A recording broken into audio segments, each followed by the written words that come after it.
here's Donald Trump was he addressing the Knesset in Yes. this? I just took a trip to Israel to talk about how I'm a man of peace. I'm like a dove.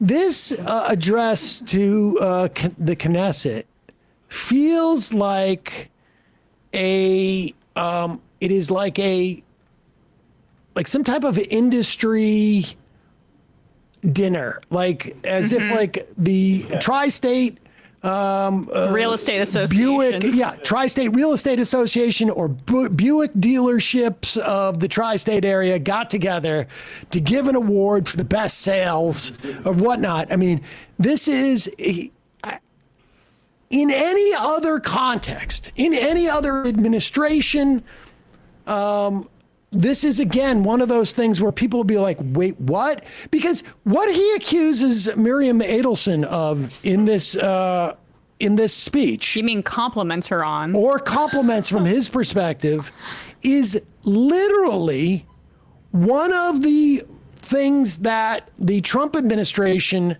has said to universities: if you don't punish people who make this type of accusation of dual loyalty, which incidentally came from the sort of revamped Holocaust Museum definition of anti-Semitism, which is extremely problematic in and of itself.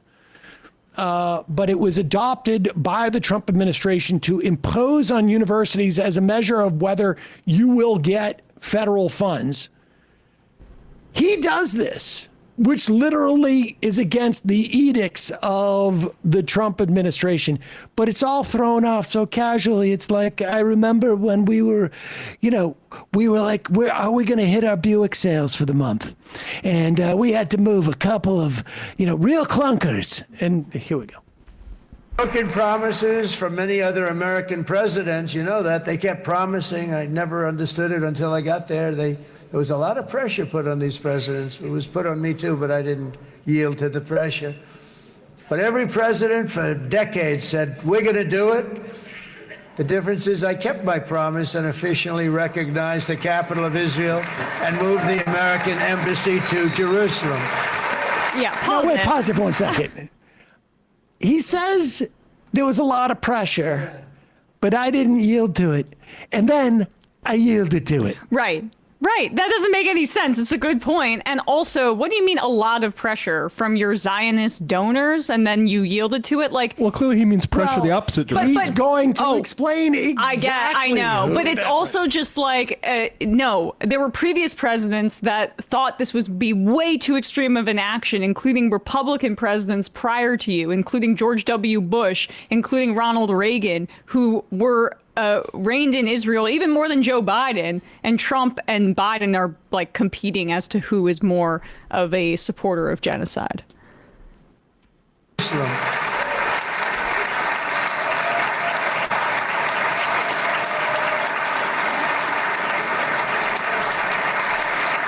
He's fingering Miriam Adelson there, or pointing to her. Isn't that right, Miriam? Look at Miriam. She's back there. Stand up, Miriam. Stand up.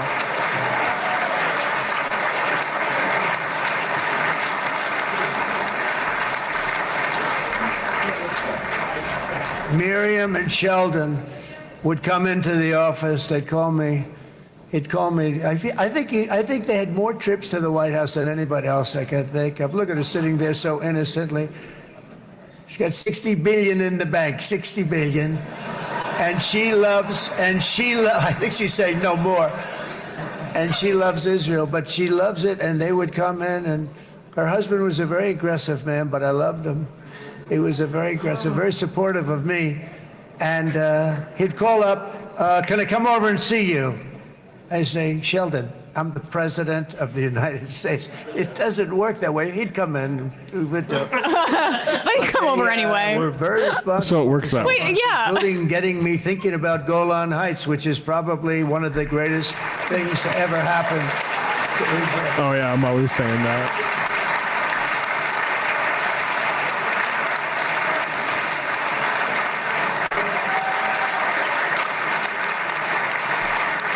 Miriam Miriam, stand up, please. She really is. I mean, she loves this country.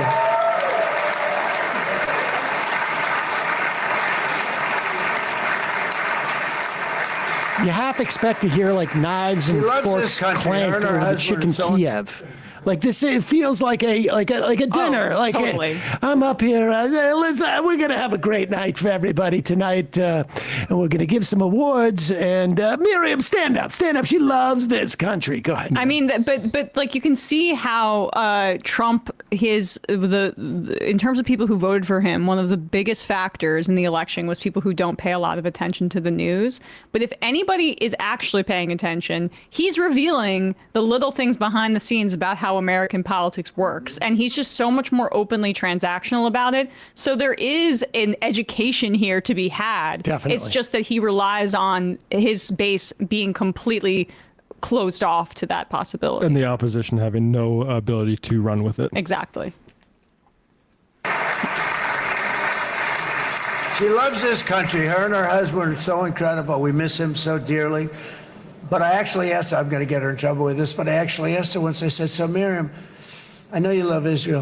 What do you love more, the United States or Israel? She refused to answer. That might mean Israel, I must say. We love you. Thank you, darling, for being here. That's a great honor. Great honor. She had wonderful. Thank you, darling. I just accused you of dual loyalty, and under my own administration's rules with universities, I'd get defunded, but I'm not a college, so who cares? She's 80 years old. When do you age out of being called darling? I guess never by an old, creepy man. For $150 million, I think he'll be calling her darling for as long as he's president. Well, that's what's interesting here is that it was widely reported that the quid pro quo was the annexation of the West Bank in exchange for that $150 million that she gave to him in 2024. He's now come out publicly and said that's a red line, and we'll see. But he gave her Golan Heights. Like, yeah, she didn't even ask. This exactly. I gave it to him. And he keeps repeating that. This is where it's like we are grateful for this moment of reprieve in the genocide. I think of course Palestinians are, and this is something that we should try to build off of. Mm-hmm. But right now, the United States is not going to be able. Trump doesn't have the fortitude or moral character, to put it mildly, to see this through. He wanted the vanity, he wanted the applause, he wanted the ballroom, and he wanted to get to say peace 2025. And that's really where my prediction, the United States' assistance in this area is going to end. Yeah. We need European countries right now who actually have a political constituency that that they're going to be more responsive to not just act as brokers for the Israelis in their dealings with the scary Arab nations and with the Palestinians, but they have to step up and protect the Palestinians. Yeah. They need to they need to act as protectors, because the United States is going to let Israel do what they want to do as long as Trump got this, pelt on the wall, to put it more crudely. That speech was disgusting. It was basically like the boosters banquet is a good model, but it was also like a reverse Nuremberg, like celebration thing, like really disgusting. People ask him like, why aren't the ceasefire crowd celebrating? It's because there's going to be no justice for what we've just witnessed for and 2 years. and who knows, like, how durable this ceasefire will be, at least in terms of, we've already had half a dozen Palestinians killed by the Israelis as it stands, since the ceasefire at a minimum. And whether they allow the, actual need for aid to come in to Gaza, we will see. And I just want to add that the flotilla made a difference here. Like, that was a really, really significant pressure point, and that did put a lot of pressure on the European governments because many of their own constituents were on those flotillas. That activism really, really did make a difference and was one of the most meaningful acts of civil disobedience in my lifetime. We're going to play this next video. It's hard for me to to contextualize this and to sort of like absorb it into a greater critique, but there's such a level of irony here in how it's telling on itself. It is our current ambassador to Israel, and I believe a former ambassador to Israel, David Friedman, who I believe is the former ambassador to Israel. Regular Rubin Mike Report guest. Huckabee, regular Rubin Report.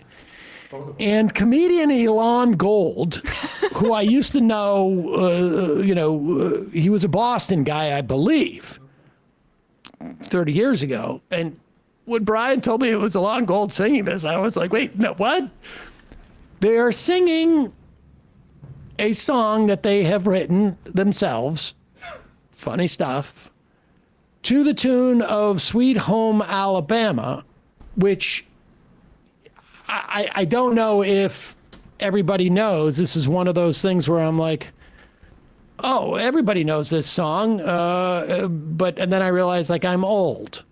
And people don't always know that. I was watching the Blue Jays play the Yankees the other day. I'm like, God, this team, they still feel like they're the new team. And then I looked up and they were like, from 1977 they started. But Sweet Home Alabama was sung by Leonard Skinner, and it was in response to a song that Neil Young had sung, Southern Man. And the band, Leonard Skinner, felt like it was, criticizing the South for being too revanchist, I guess. And Sweet Home Alabama is, in many respects, a pushback to the civil rights era and the end of Jim Crow. Yeah, apartheid. And apartheid. Jim Crow. This is incredibly appropriate that it was appropriated by these supporters of Israel. And Sam, I didn't even realize this, but Antony Blinken is also in a cover band. I just want to point, and he sang Neil Young lip service last year, "Rockin' in the Free World" in Ukraine. So there is like so much poetry here. Lunacy. Or get Malay and get a super group. Here we go. He's a little too wild for them, I think. He's a front man. Let's play a clip of this. It's I don't even know what to say. All right. Okay.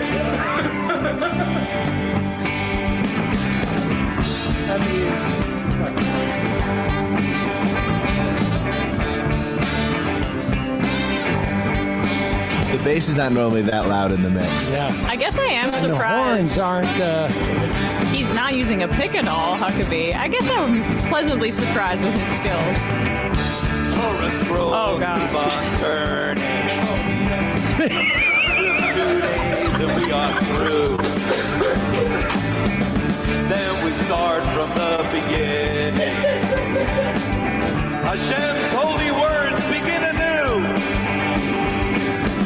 We all have come to help Hatzal. I like him doing All right, spoken pause it for a word. second. This is Alon Gold, former comedian, I would say. Just Weird Alon. It is. I think this is about. I mean, it's supposedly a Sukkot concert. Sukkot is like almost like the Jewish Thanksgiving, where you talk about the harvest and whatnot, and Spend time with Christian Zionists. and Simchas Torah is when Sukkot ends, and the Torah starts at the beginning because we read it all the way through the year. But nevertheless, even though the words to the song are somewhat accurate as to it's really bad.